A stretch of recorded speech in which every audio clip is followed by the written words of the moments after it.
Neil Armstrong. That's what I'd heard and read elsewhere. And if you listen to people like Buzz Aldrin and Michael Collins and Edgar Mitchell, in particular, if you listen to his story, it's like he does kind of believe he went to the moon and he walked on the moon, but then it's like he doesn't.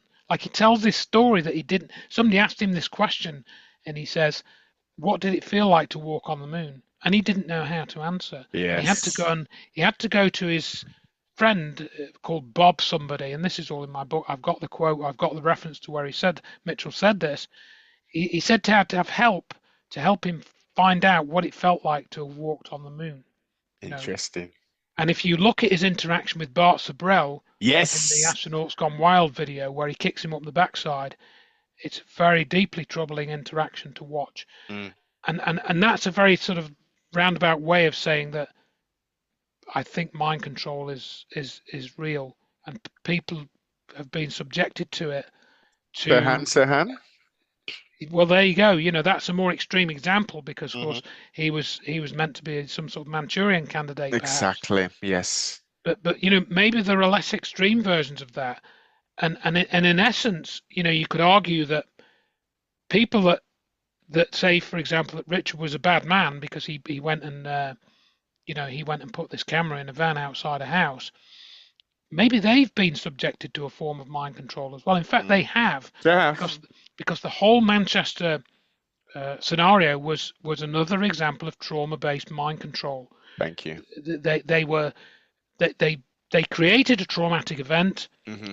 and they put emotional anchors to it. They recruited a lot of people into the operation. They blasted it out for weeks and weeks on all mainstream media. They all sang Oh, out the same hymn book. There was no yes. real investigative journalism. The narrative wasn't challenged by any of the journalists that should have looked into it more. And then people, of course, believe the story. And then when you challenge it, they react against you to say, well, that's just disrespectful to the victims.